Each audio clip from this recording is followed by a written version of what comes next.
13 Ways of Looking at a Tortilla. And this kind of set the tone for the talkback idea that we wanted to explore here, which was that there were different ways for writers to talk back to previous writers and previous texts, previous artists in some cases. And one, of course, was to imitate, to say, okay, I will have my own version.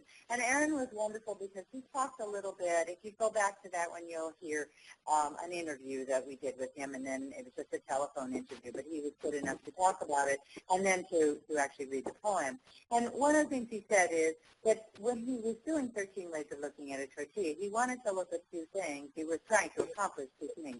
One was to pay homage, and the other was to make it more his own.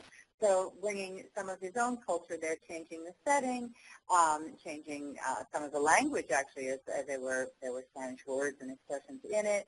And so we started there with the idea of appreciating a more canonical work by imitating it, but updating it or personalizing it by one's own experience.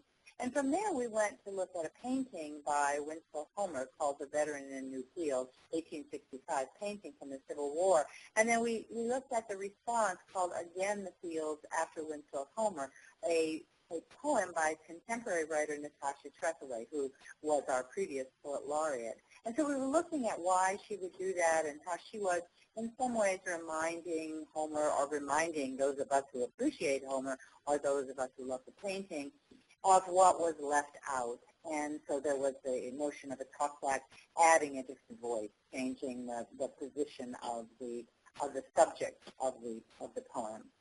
And then finally, we looked at Excerpts from the Jungle by Upton Sinclair, which is a turn-of-the-century work, and Fast Food Nation by Eric Schlosser, which was a turn-of-the-century work also, just different centuries. And we were looking also at the pairing here of fiction and nonfiction. And we were saying that one way we determined we would identify something as a talkback is that it points out, it might not be a direct talkback the way Trethewey's was, where she actually spoke to the Homer painting and had something to say about what was not done in that painting, though she did certainly appreciate the painting in her poem and paid tribute to it. But in the Sinclair and Schlosser one, the similarity here was actually showing that a problem one author identified is persistent in a contemporary setting. And then Schlosser, in another work, actually talks about Sinclair and what he mentioned. No, I just wanted to say that it's worth mentioning that, as you think about using talkbacks in the classroom, that it's a good starting point to ask the students to think about the purpose. Some, of course, are completely intentional. As Renee said, 13 Ways of Looking at a Tortilla is definitely Aaron Abieda is talking back to Wallace Stevens, and Natasha Trethewey is commenting on the painting by Winslow Homer, talking about what's not there, which is very interesting. But of course, Schlosser is only addressing the jungle somewhat indirectly. And you'll see as we go on, we have some that are very intentional. But I think it's a good starting point to think about their purpose. And we'll talk more about that. But they're not just comparison contrasts. I think that's the important thing. They're more than that. Nicole, do you want to go to the next one, please? Sure. Well, we thank the people a number of you who responded, who actually tried things in class. And so we tried to synthesize, as it were, some of the responses here. We had some common threads running through the responses. People said that as they tried some of these in class, they really felt that they were working closely with annotation, which of course we hope is the case because these are all close reads, even if you're reading a painting. And then a number of people commented that this exercise lent itself very well to group work or even paired work, but the students these texts invited the students to work together on it. We had another one, Joe from Georgia. And Joe, I think you might be on here. Joe Taylor, I think that is the person who made the comment. So, Joe, I'm going to just say what I heard you say, and by all means, feel free to speak up yourself. And that is, she said she had her students try an exercise with erasures where the students came up with artwork. They selected artwork, and then they deleted a detail from the work and led discussions of what difference that made. You know, what does it mean to just erase something, to have something vanish from a painting? And I believe that prepared them for this exercise, although perhaps it was done after they talked about them. So if you're there and you want to talk, by all means do. If not, I'll let Robin continue. Hey, well, actually, Renee, you were going to talk about the connections between the jungle and fast food. Can you respond, move the slides, Nicole, please? Okay, well, you know, I was going to take this opportunity to talk a little bit more about the jungle and fast food nation. We started with that one last time, but I had Renee? Sorry, Renee, could you speak up a little bit? Okay. A couple people are saying you're a little low, so. What if I do this? Does this help? This great, probably yes. helps a lot. Yeah. Okay. Okay, well, I'll just stay on the phone here while I'm talking. I was just saying that I had a really good opportunity about a week and a half ago. I was working with the National Math and Science Initiative in Boston, and I had a fabulous group of teachers, and we went through the jungle and fast food nation. So I thought part of my recap here would be to talk a little bit about some of the points they made and some additional insights they made, even though Robin and I had gone over this. Now, we're doing that in order to get feedback from any of you who have tried this or any ideas or questions you might have. So by all means, raise your hand so that you can ask those questions or write in the chat box so that Nicole can direct us to them. Because really today what we want to do is get to another piece here, which are two pieces, another talkback, which is the Truman and Shell one, Harry Truman and Jonathan Shell. So when I go over this, I may be going over a little quickly, and I don't mean to neglect it, but so just let me know if you have questions to add. To chime in, I did just unmute everyone to kind of open up the phone lines. So if anyone on the call wants to chime in with any feedback or questions, you guys are all unmuted, so you're free to do so. Okay. Well, I hear Vicki. Is that you trying to say something, Vicki? I'm seeing a, no? I'm just here at the moment. Hi, Vicki. Oh, you're on screen, too. Okay, good. All right. Well, we look forward to hearing from people. I just wanted to start with a couple of observations here. The connections between the jungle and fast food nation, for example, is we were looking, the kind of a Venn diagram without actually having the diagram, and that is that both of them have this exceptionally vivid sensory detail. The inferno metaphor we saw in both of them, we saw that Sinclair actually mentioned Dante, but certainly Schlosser and Schlosser mentions the inferno, so we both have that kind of hellish, in both of them we have that hellish environment there, both implicit and explicit. In both of these passages, there was an emphasis on the dehumanizing conditions of the workers, the kinds of things that they had to undergo, and then an evocation of sympathy for the plight of the immigrant workers, different immigrants in the Sinclair, where there's a Lithuanian immigrant who is a central character, and then the immigrants in the Schlosser. Both of these also work as inductive arguments by accumulation of detail. I mean, there's one graphic image after the other, some of them kind of sickening, some of them really disturbing, most of them pretty violent in terms of what's happening to the workers and also what's happening to the animals. So those are real clear connections between the two of them. And then I start to look at a departure. And Nicole, if you'll go to the next slide, that would be great. Differences between Sinclair and Schlosser. Well, we mentioned last time, fiction has a third-person narrator who directs the reader, and this is through a central character of Jurgis. And then we also, with the nonfiction, we have the first-person eyewitness reporting of a journalist, and we'll get to that in the next commentary as well. So initially you have that very, very different approach. Schlosser also, as teachers last week pointed out to me, it's just much more graphic, much gorier description of processing animals. The first-person narrator begins by talking about, being attired in basically chainmail, and so there you have a sense of battle here, and that there's a winner and a loser, and that there's a destruction that you don't quite hear in the fiction. So then we also talked about audience here in terms of in both cases you have a pretty liberal, probably reformist-minded audience, but we'll talk in a moment here about the fact that Schlosser is probably a bit of a broader audience, because both of these pieces are, after all, muckraking pieces. Mm-hmm, mm-hmm. Go to the next.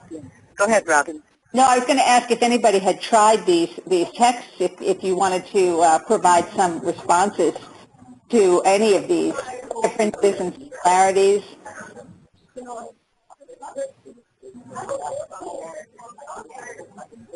Well, let's move on, and maybe we'll have some responses to some of this. Okay.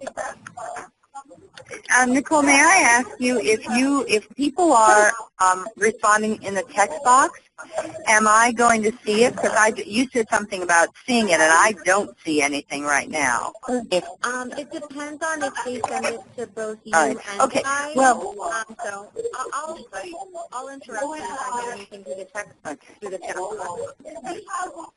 We're getting a lot of background noise. I don't think that's from me. Is that better? Yes, it is. Okay. Okay, yeah.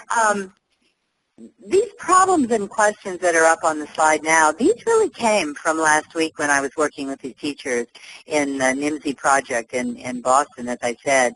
They're pointing out that they have a fictional character here told, it's a third-person narrative, but it's really from the experience of that fictional character, Jurgis.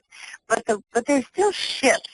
And so you have, and yet what a job you would have to get the public to believe. And those shifts to second person were really kind of interpretive opportunities that teachers felt. A number of them were talking about the fact that you don't just have your usual fictional narrator, third-person narrator here, but the second person was engaging the reader in a different way, and also kind of changing the tone. Right. And Robin, I think you had talked about this when you led the discussion last week. Well, I mean, it's very polemical, and it really, there's a purpose. The purpose is to sway the audience. So the narrator is guiding you along and lets Jurgis speak when Jurgis has something to say to add to the argument. Mm-hmm. Okay. Now, the other thing that we found last week is I basically threw out the question, which one is more effective? I mean, if you ask your kids, which one is more effective in outraging the public and accomplishing the purpose and trying to lead to some sort of reform? And that was an interesting discussion because we really didn't agree. I mean, some people said, oh, Schlosser is because it's very direct and because it's so graphic and because you can really, especially the visual and the kind of the sense of smell. It was disgusting. The visual part with all the blood and so. Other people said, however, that this first-person reporter who says, I am there, I'm going through this, I'm watching it all, that they found that kind of ineffective in some ways because the reporter seemed to be starring in his own drama. And we know that Schlosser tends to do that. But in this way, they point out a passage where he says, my host stops and asks how I feel. This is where some people get sick. I feel fine, determined to see the whole process. And they felt that that was self-congratulatory and that it took away from the fact that he was saying, now look at this through my eyes because I was there. But instead it was focusing more on him rather than the issues. So I thought that was interesting. It is, and I also just wanted to add, it's interesting. Oh, sorry, there's sirens outside my window. This is New York City. I wanted to add, too, that, this is this new journalism style, and you may be reading other examples of that in your class, and it would be interesting to sort of compare and contrast across the genre. This idea of using the techniques of fiction in a nonfiction piece. Sometimes it's effective, but your students may find it's too much. I'm sorry, go ahead, Renee. Not at all. Thank you. And Sinclair, and as again Robin pointed out last week, I think there's a more subtle, nuanced style. I said last week, but I know it was a couple weeks ago. Sorry. Time just kind of pleats.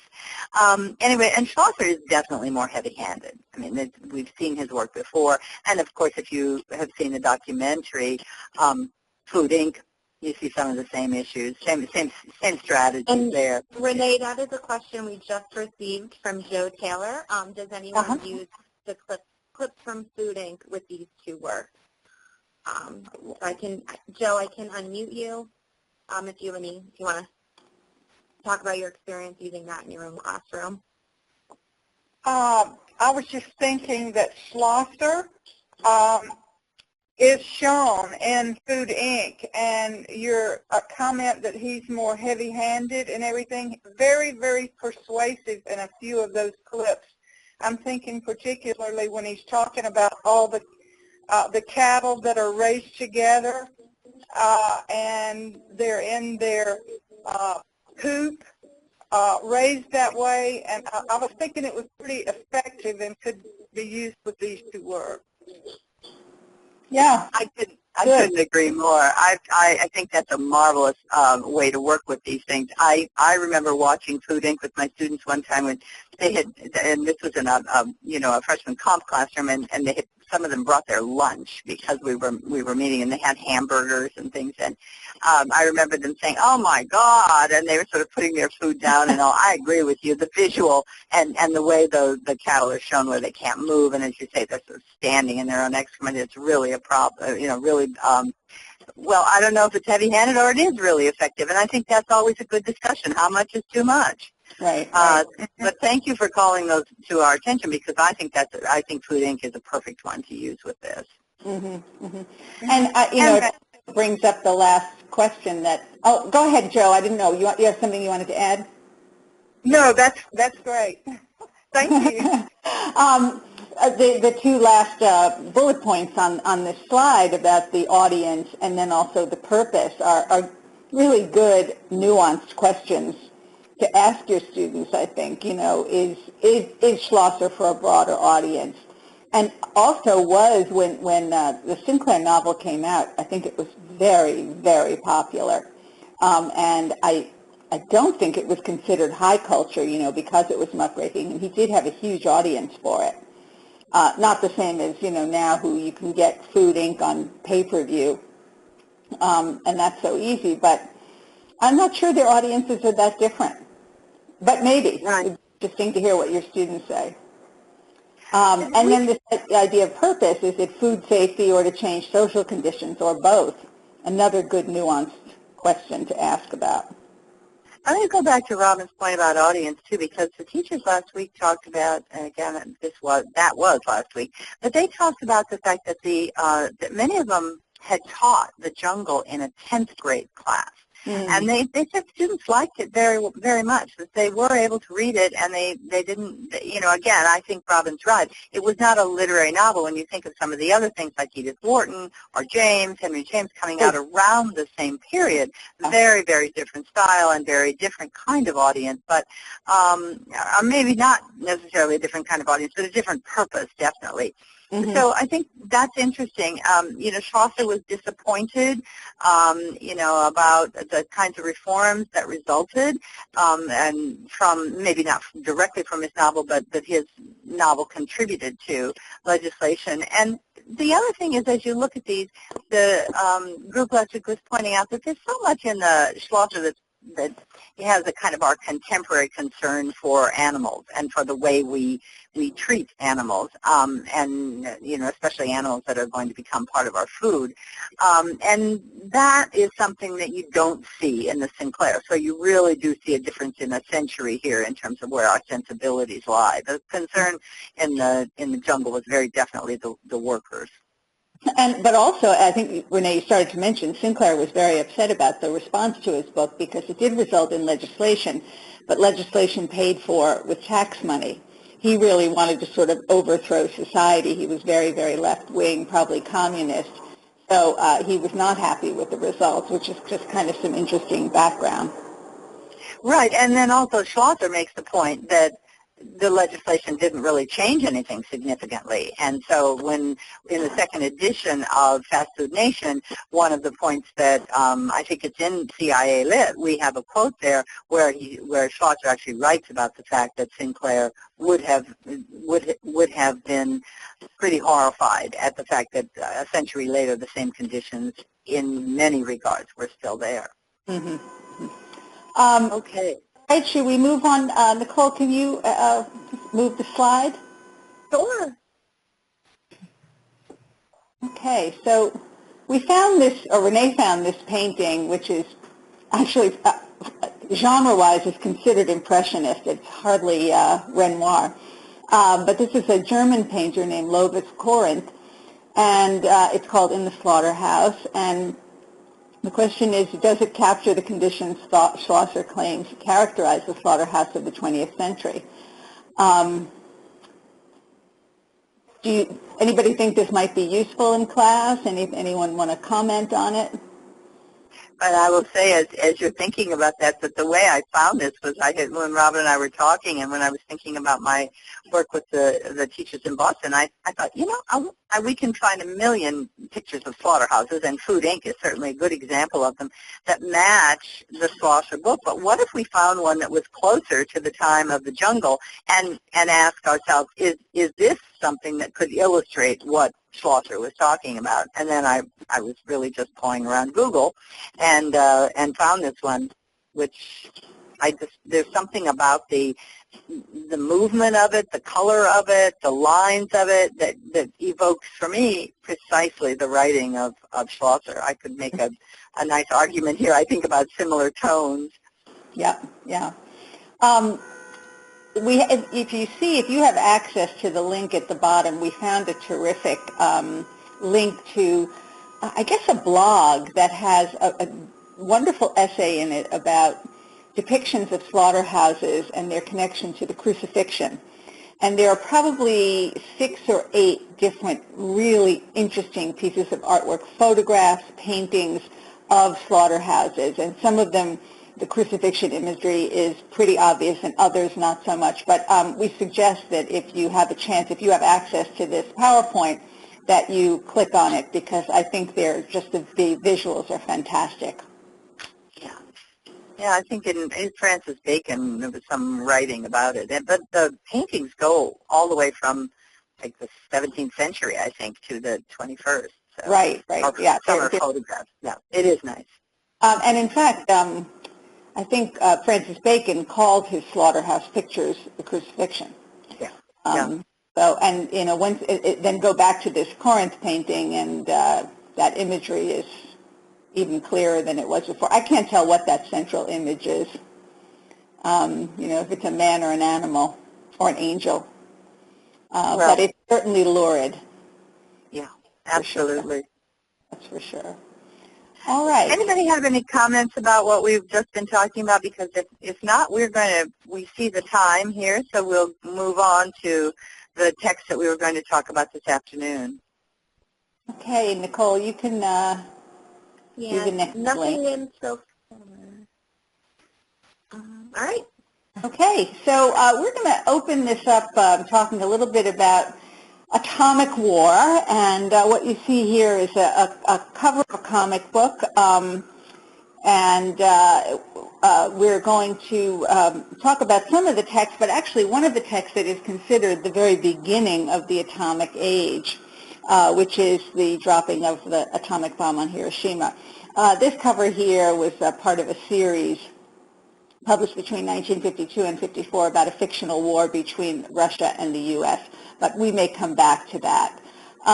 If you take, Nicole, if you go to the next clip, the next slide, you'll also see another link, which we're not going to go to now. It's a little long, but this is one of the duck and cover clips, one of the public service films that were made in the early 50s to tell people to, well, you guys are probably way too young for this, but Renee and I might remember air raid drills where we put our heads under the desk and, prayed. And this duck and cover clip is kind of interesting to look at. But what we're going to look at today more specifically, and if you go to the next slide, Nicole, you'll see Harry Truman, who was the 33rd president of the U.S. He held office from 1945 to 1953. And it was a span that included the final years of World War II, the Korean War, and the beginnings of the Cold War. Interesting fun fact, he was the last president not to hold a college degree, which I just found fascinating. I guess it'd be interesting to find out who did. I mean, the Roosevelts, I'm sure, did, but there must have been others who didn't. He served as vice president under Franklin Roosevelt, and he took office when Roosevelt died. Truman took responsibility for the decision to drop the atomic bomb on Hiroshima, Japan, on August 6, 1945. 9 days later, a second bomb was dropped on Nagasaki, and the Japanese surrendered on September 2nd.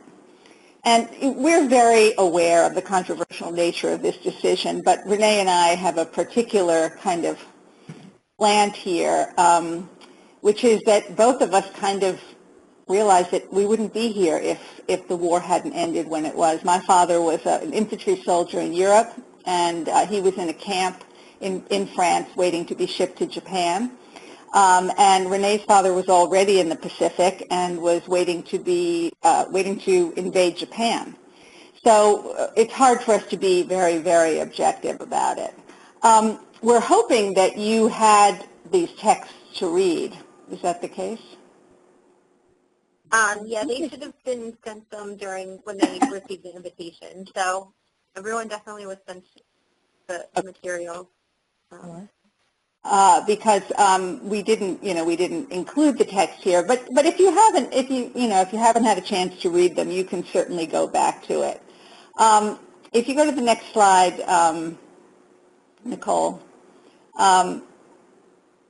We have a link here to the Truman Library, which has some terrific stuff in it. But if you haven't had a chance to read the speech, we'll summarize a little bit for you. Truman sets the scene. He opens by saying that 16 hours ago, an American airplane dropped one bomb on Hiroshima and destroyed its usefulness to the enemy. The bomb had more power than 20,000 tons of TNT. It had more than 2,000 times the blast power of the British Grand Slam, which is the largest bomb ever yet used in the history of warfare. The Japanese began the war from the air at Pearl Harbor. They've been repaid many-fold, and the end is not yet.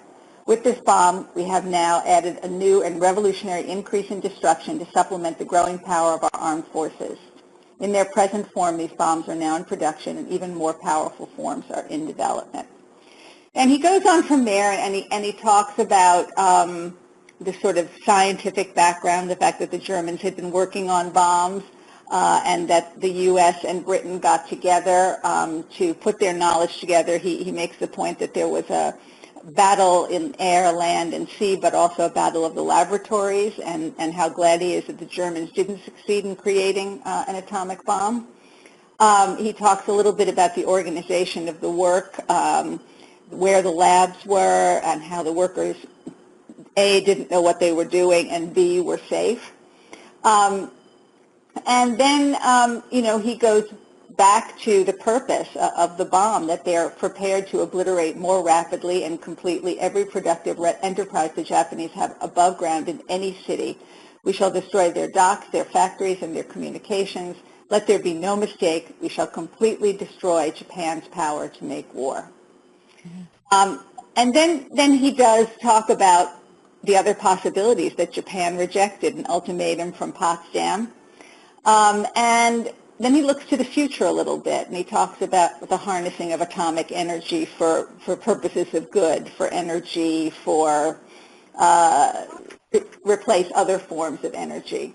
And he ends with this sentence: I shall give further consideration and make further recommendations to the Congress as to how atomic power can become a powerful and forceful influence toward the maintenance of world peace. Okay, so you'll see on the slide here that, we've made some close reading observations, the parallel between the atomic bomb and the bombing of Pearl Harbor, In the third paragraph, which I didn't read, I'll read now. It's an atomic bomb. It is a harnessing of the basic power of the universe. The force from which the sun draws its power has been loosed against those who brought war to the Far East. The language there, the tone it's mythical. It's just sounds like an ancient story. In the 8th paragraph, he stresses the organizational strength of the Allies, which is a very reassuring paragraph and may allude to the success in Europe of these huge operations like D-Day.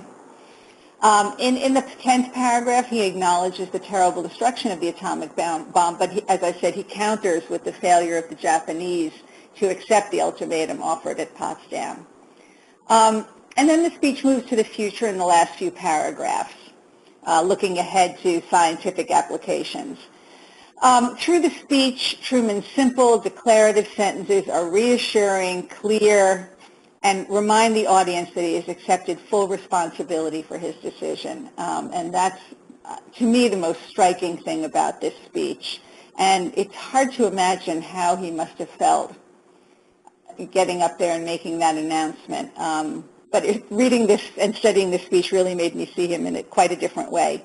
And the last two words of the speech, of course, are world peace, which is kind of fascinating. So any thoughts from people who've read the speech? Was anyone able to try it in their class?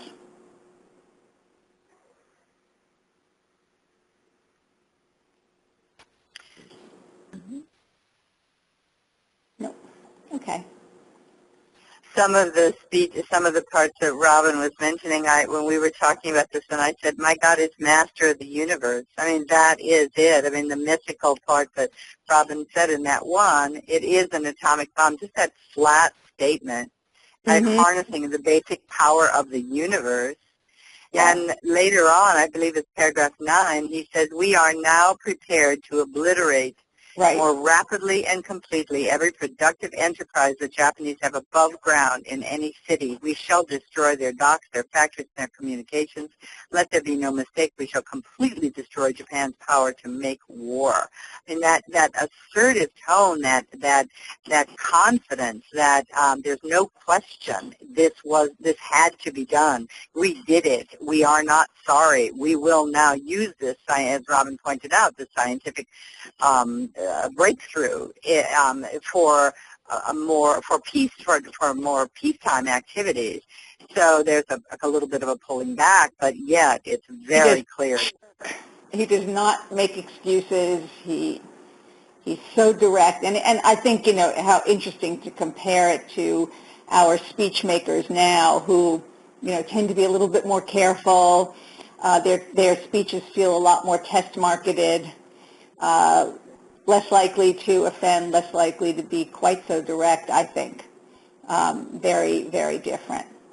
Well, I think the term equivocation comes to mind. I mean, it's certainly going to be there as we move on. That there is such utter certainty in what has done here. As Robin says, he does not apologize. This had to be done. We did it. And we are masters of the universe because we found a way to do it that had not been done before. Right. So there's such in many ways the speech is so clean. I think as we read it today, that's what strikes me. There isn't equivocation. There isn't, well, on the other hand, or we understand. There's no counter argument here. Well, except at that one point where he explains that the Japanese did have a chance. They could have accepted the ultimatum at Potsdam. Right. So he does at least acknowledge he acknowledges the destructive power of the bomb, but says there really was no choice. He also, I didn't read this part, you'll see, he talks quite a bit about kind of the race with Germany, that they knew that Germany was working on an atomic bomb, and thank goodness they weren't able to produce anything. So he creates some interesting suspense there, telling the story. And I really like the part about the teamwork too. It's that good old American know-how, and that organization, and that everybody cooperating, and that sort of team spirit that he brings to the whole enterprise, which in retrospect maybe is a little ghoulish, but I think for the time and the place was very, very effective. What has been done is the greatest achievement of organized science in history. Right, right. He says confidently. Yeah. Okay, so Nicole, if you want to go to the next slide, we have some questions that we suggest that you might want to look at, and we're going to take a look at just a couple of them today. Question 5 asks, look carefully at the adjectives Truman uses. What do they have in common? Why might they have been chosen?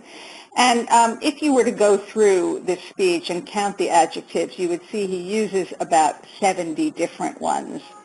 But very few of them are what we would call evaluative, adjectives in which he expresses an opinion or a judgment. There are a couple, priceless, helps, tremendous, industrial, amazingly short time.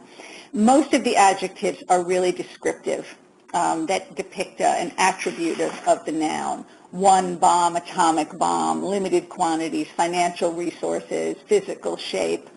And that sense of objectivity, I think, is also, even though certainly he's not objective at all, he's very much in support of what he's doing, but he creates a sort of scene of objectivity in which this is the only alternative. And I think they're very carefully chosen and certainly clear and very much to the point. I think that that sort of objectivity really helps him bolster his argument.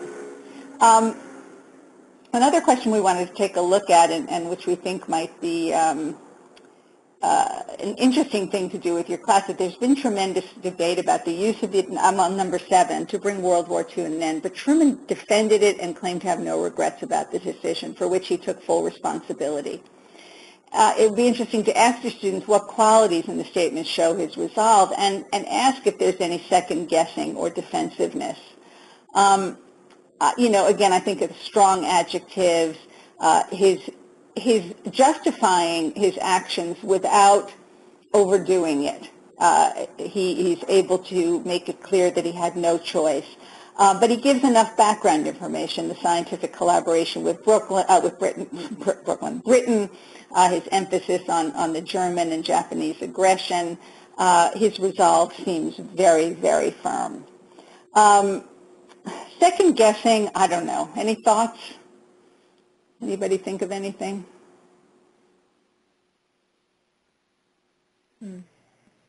I mean, he seems aware of the potential Pandora's box.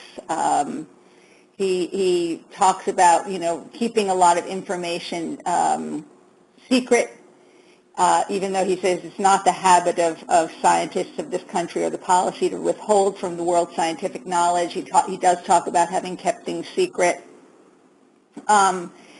And I don't know. I mean, this is the start of the atomic age and the Cold War, really. And it is also, I don't know about second guessing here. It depends on your perspective on it, but it's very clear that the United States is taking a leadership position, not only in winning the war, although he continues to reference Britain here, but a leadership position in the science that will follow it. Yeah. We will be the leaders, and there will be, after the war, this technology will not go away, nor will it remain secret. It will be used, and that teamwork that Robin pointed out perhaps is a way to suggest that there will be other opportunities for teamwork given what has gone. I mean, he knows that the United States will receive a certain amount of criticism for what has been done, but there is a bit of not defensiveness, I think, as just anticipating. Right, and in fact, I mean, as we know, the atomic age was really in the beginning characterized by this huge hopefulness. I mean, not that we obliterated Hiroshima and Nagasaki, but this new form of science was going to change everything. And as we know, that hasn't really happened. But that's part of what fueled the atomic age in the beginning and the optimism of it. Things changed, as we know. So now we'll take a little look at Jonathan Schell. Can you go to the next slide? Sure.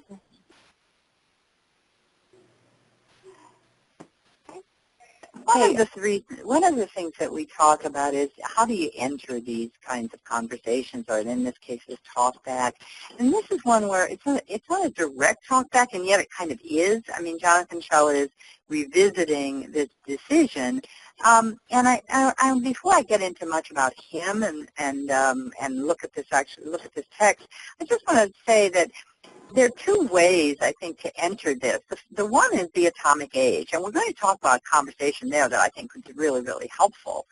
But that's asking kids to understand history, and that's asking kids to engage in a discussion where they're learning quite a bit of history, and that may be absolutely perfect if they're pairing AP language with U.S. history, or if they are coming with a reasonable amount of knowledge. The other thing, though, is right now, this couldn't be more current. I mean, we're looking at the whole notion of nuclear capability and what that means. I mean, we're worried about unstable governments. We're worried about North Korea. We're looking at Iran, which has a developing capability for atomic weapons. Pakistan, the concern over what might happen in Pakistan if the government changes. I mean, what Truman talks about, and then what Shea responds to many years later. Shea is in 1982, so we're moving from the 40s, from 45 to 1982. But much of that conversation or that concern continues. I mean, we could argue that Shea hasn't been very successful in raising public outcry, but that's not really the issue so much as saying, okay, what does this have to do with today? This isn't an issue that has been resolved. Quite the contrary. We can at least certainly Robin's going to talk a little bit about a conversation that will take us through the Cuban Missile Crisis. But again, that's history.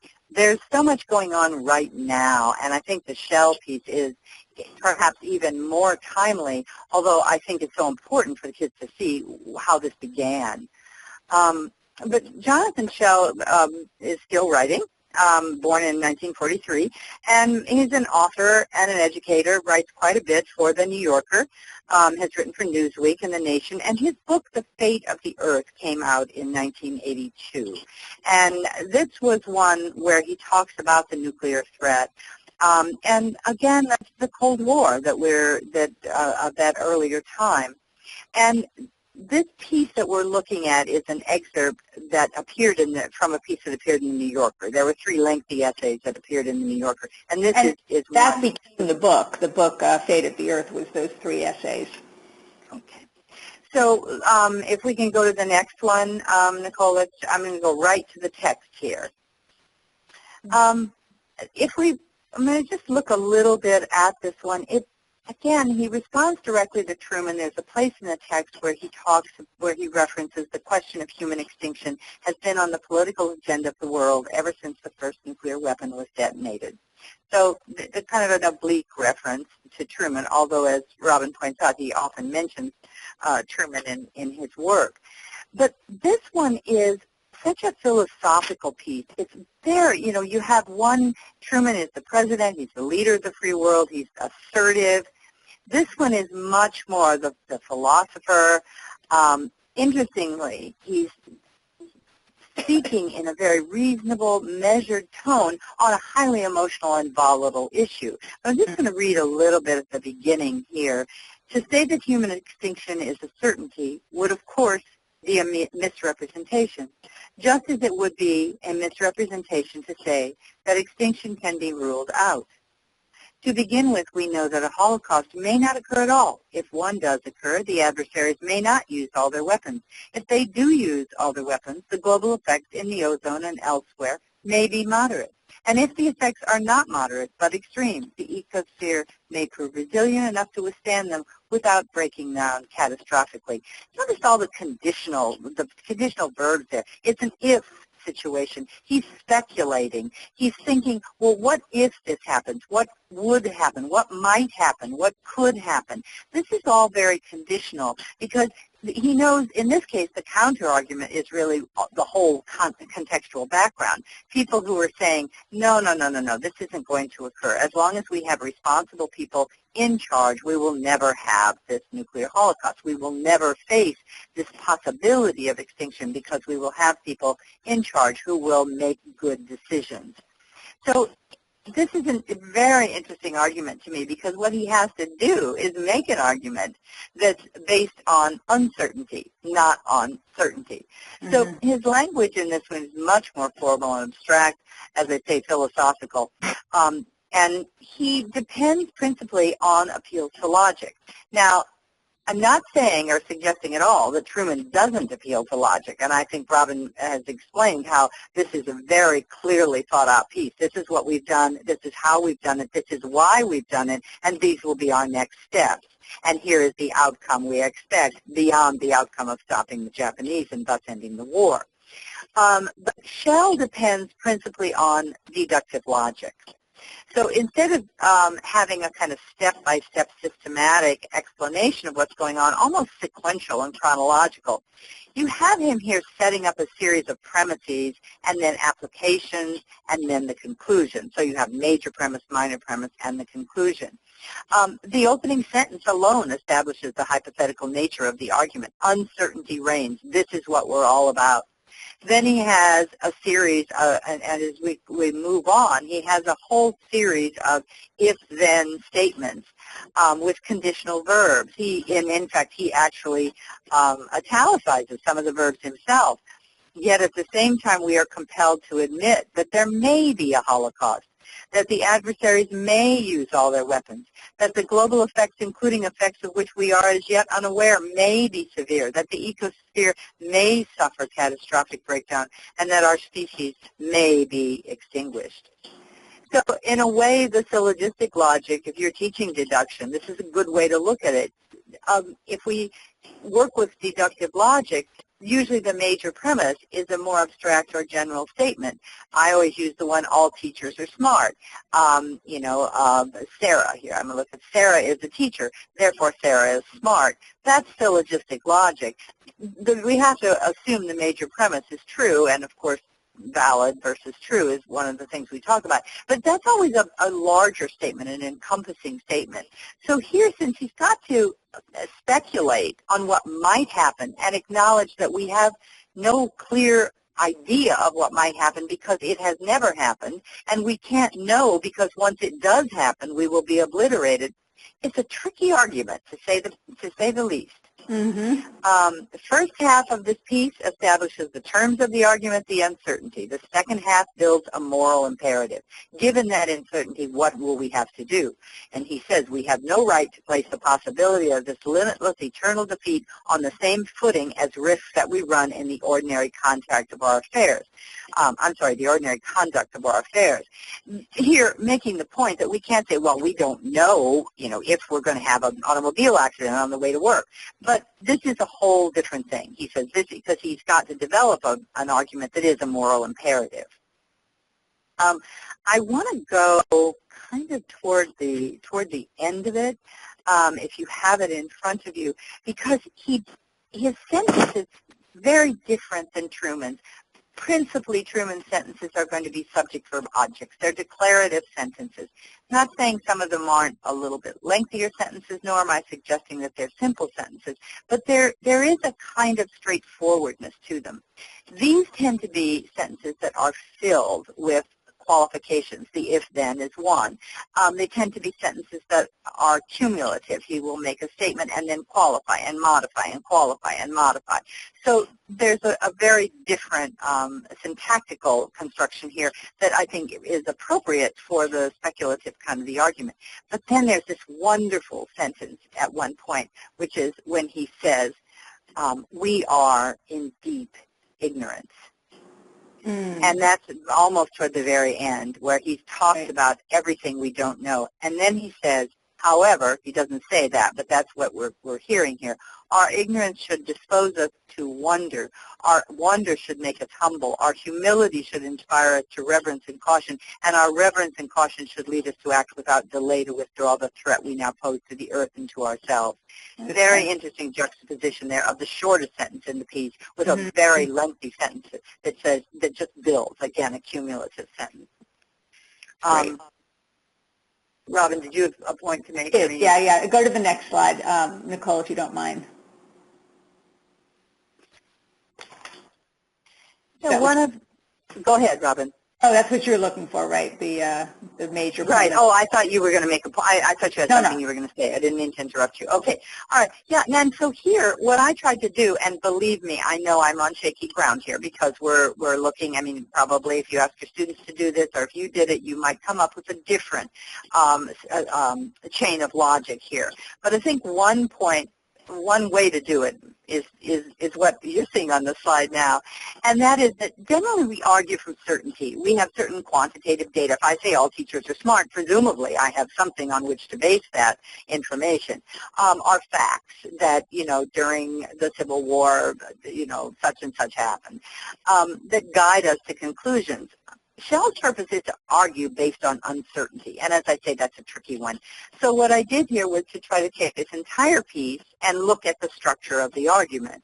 And the way he structures it is to say we have a moral responsibility to take action when there is certainty of disastrous consequences. Again, a very broad statement, or a general statement, a statement that seems more philosophical than historical. Minor premise, we apply it. In the case of a nuclear holocaust, uncertainty and certainty are morally the same. And he makes that point in here, and it's in the text. If we accept the major and the minor premise, then we can accept his conclusion, which is his call to action, which is in the case of a nuclear holocaust, or in the potential case of a nuclear holocaust, we have a moral responsibility to take action. And I should have qualified it there by saying in the potential case, or in the case of a potential nuclear holocaust, or the possibility of it, we have a moral responsibility to take action. In other words, to take action to stop the possibility. So he's taken Truman's point there and looked at what happened, and you fast forward 40 years. And here you have someone who is really anticipating the next 40 years. I mean, if you look at it this way, and I know we're not quite at the end of that 40 years, but he's saying, this is what will happen if we don't take action. One could argue that that is where we are now. So you could use this piece as a way to segue into discussions of nuclear armament and atomic weapons in today's global environment, where we're all very close and where the possibility of extinction, again, is looming. Well, there are those who would argue it's very, very immediate. We've really gone through this very quickly, haven't we, Robin? No, it's great. And we have some questions on the next slide that we recommend. Nicole, if you could just go to the next one. Two of the questions here that we thought were interesting, which I think actually Renee did a wonderful job answering. Question 2, how does Shell appeal to logos in this excerpt? She certainly, if you teach logic in your classes and if your students are up for it, this is a great piece to examine his logic, because it's interesting that he starts from certainty and yet also uncertainty. The other question that we think is an interesting one is the first one. I mean, we like all of them, but how does Jonathan Shell maintain a measured and reasonable tone when the subject is the possibility of the destruction of the earth?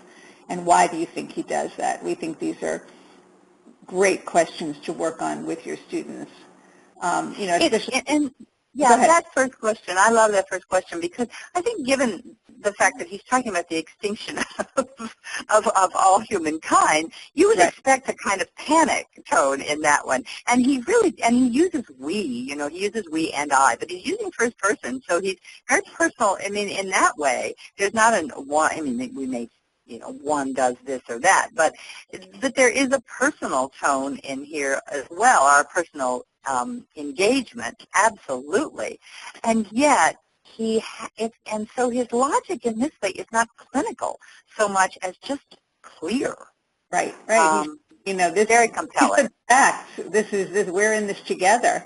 It's a we thing. And interestingly, the name of this particular essay, when it appeared in the New Yorker, is A Republic of Insects and Grass, because in this excerpt he does examine the possibilities of nuclear holocaust. But then, of course, he says it doesn't really matter because no one's going to be around to know what it is. And you have to keep that measured tone. And I think it's useful because I think students struggle with talking about tone, but when you can connect it to purpose, it sometimes gets a little bit easier. All right, and then we have some talkback questions. Nicole, if you go to the next slide, where we combine we have questions that talk about both texts, and we'll just take a quick look at number 3. During the Korean War, a war that was, according to Jonathan Schell, long, wearying, poorly understood, and publicly disliked, Harry S. Truman fired General Douglas MacArthur, who proposed using nuclear weapons. MacArthur had announced there can be no substitute for victory. How does this action square with the Truman of the statement here, and do you think the theme of what Schell calls thwarted U.S. greatness still resonates? Explain your answer. You know, this is a question that really extends the conversation beyond just the two texts, and I think there's plenty in the text, but also what we want the students to know about history and to know also about the time they live, that this could be an interesting essay question. It could be also easily turned into a synthesis question where you might require your students to do some research and do some additional reading. I think before Robin goes to the conversation, I really would like to make a very strong plea for this question. When you're doing this kind of question, you're really doing all the questions on the exam at once. I mean, you absolutely are, because you've got to do close reading. You've got to understand what's going on in two very challenging texts in order to have the basic understanding that you need to answer this question. So you're doing that. You're also using the text as sources. So you're developing the synthesis skills. But also, this is really a hard argument question. I mean, for the students to develop an opinion on this, and it might be on a topic that they really hadn't thought about before they got to these texts, that's hard. That's challenging. And if they can do that, they can do that question 3 no matter what they get asked. And I have to say, I put a little plug in here for the question 3 that was on certainty and doubt some years ago. Boy, would that be a good one to bring up and say answer with regard to these particular texts. And it's that kind of reading that was behind that question, that the students shouldn't just be reading the op-ed pieces. And believe me, Robin and I love the op-ed pieces, but it is that they should also be looking at much larger issues in some more philosophical kind of texts where they're real think pieces. All right, so we're coming to the end here, and we just want to talk a little bit about the conversation that's in CIA Lit. That goes above and beyond the two texts that we've been reading. As we mentioned, Truman's action in August of 1945 really started the atomic age, and we have a list of texts here that are really about the atomic age. The comic that you saw, the comic cover that you saw in this presentation, and the duck and cover. Lillian Hellman's famous speech when she was called to the House Un-American Activities Committee. The John Kennedy Cuban Missile Crisis speech is really fantastic and interesting to analyze. Of course, next to Truman, you know, there are some similarities in the rhetoric, but, you know, this was real brinksmanship. And then even more interesting is Nikita Khrushchev's letter back. You know, apparently Kennedy was being urged to go ahead and bomb the hell out of the Cubans and the ships, and he really held back. It was very, very interesting. The short story by Julia Alvarez called Snow, which I'm sure many of you are familiar with, Arthur Miller, an excerpt from Why I Wrote the Crucible, which, you know, as we know, was a response to the Red Scare and the House Un-American Activities. And then these last two last 3 are actually somewhat more contemporary. The Michael Scheiback piece is great because it's really about pop culture and the effects of the atomic age on pop culture. The Ronald Radosh piece on the Rosenbergs, and I don't know if you followed this, but the Rosenberg's brother, who actually turned them in, just died recently. And then Spencer Weir, quite a contemporary, The Rise of Nuclear Fear. These are really great texts to work through synthesis. They stand alone for close reading. They each make interesting arguments, and they also go together for a synthesis and, you know, a way to address all three questions on the exam. I hope we've shown you that Truman and Shell are really marvelous lead-ins to this. Yeah. And we hope you'll all watch Duck and Cover, because it's 9 minutes long and it's marvelous. And I think our students would be a little shocked at that documentary from, what was it, the Office of Civil Defense, Robin? Yes. Yes, there was such a government agency. Mm-hmm. Yep. All right, so thank you guys for coming. If anybody has any questions, please feel free to get in touch. And we'll be interested in hearing if you try any of these activities, so let us know. Thank you. Please do. We're delighted to have people join us, and we do want to hear what happens in your classroom. Thanks very much to those of you who've already sent a few comments, but keep them coming. We'd like to hear from you. Great. Nicole?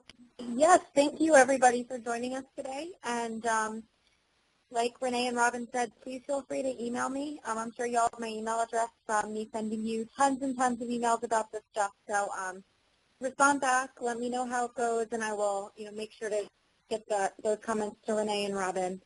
So thank you, and thank you, Renee and Robin, for putting this together. It was, really great, really interesting, and full of practical advice. So I'm sure we're going to have a lot of lessons coming up with this stuff. Thanks again. Thanks, Nicole. Thanks, Alvin. Bye-bye. Have a nice evening, everybody.